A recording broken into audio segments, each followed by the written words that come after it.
state of the nation.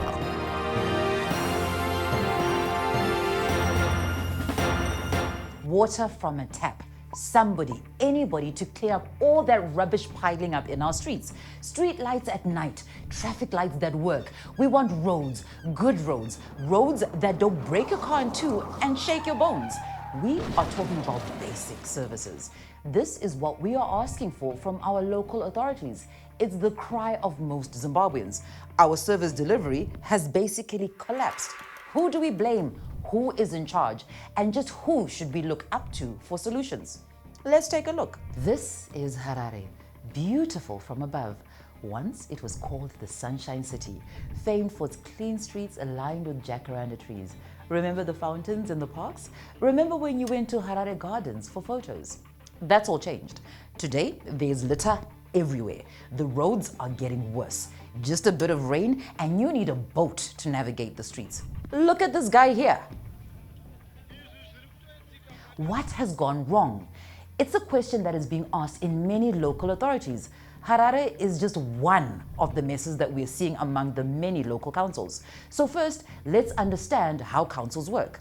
Councils are run by local authorities such as the Harare City Council, the Bulawayo City Council, the Gweru City Council, and Motare City Council.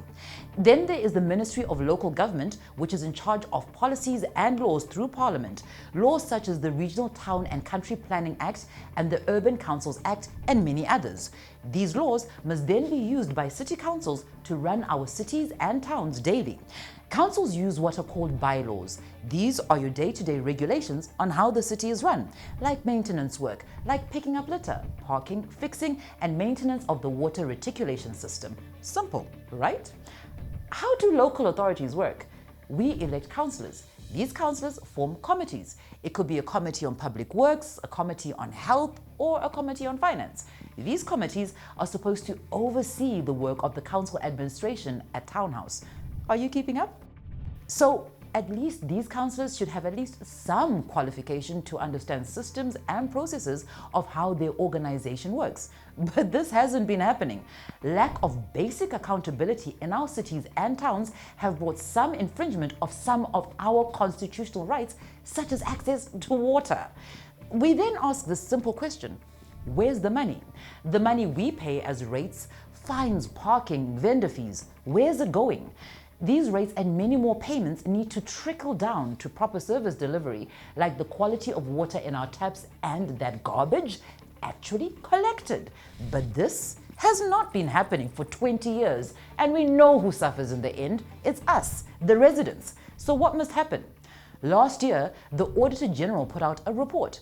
Out of 92 local authorities, only 3 had up-to-date financial statements. Yes, just 3 out of 92 local authorities had audited accounts. Right now, the Harare City Council flighted this notice to borrow more money to fulfill its service delivery. What about other revenue streams from rates, fines, parking, donations, etc.? Do our councils only make money through their yearly budget allocations? What about audits? When was the last time your councils got audited? Be it Harare, the capital itself. What about Motare, Chinhoyi, Gweru? Ladies and gentlemen, what's going on? We need to start thinking about voting for competence and not party loyalty. Do you even know the councillor you voted for?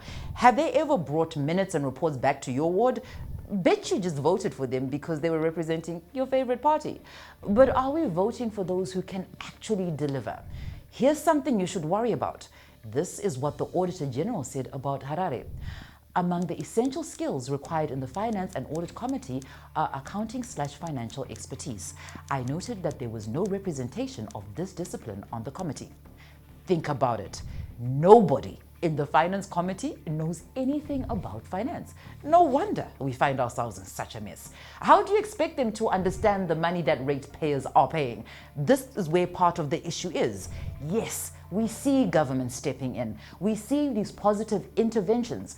An example is the ongoing emergency roads rehabilitation program. Because councils have failed to fix the roads, the government had to step in. Roads like Seke Road, King George Road, West Road, Adbeni to Rothmans, and many more. This is positive. We are seeing the roadworks. However, it must not be the norm.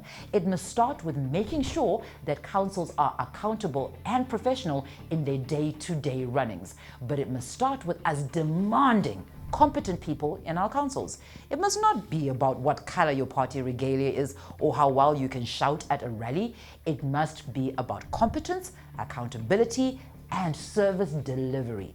Only then can we start to get our cities and towns back to where they need to be. Like, share, comment, and subscribe.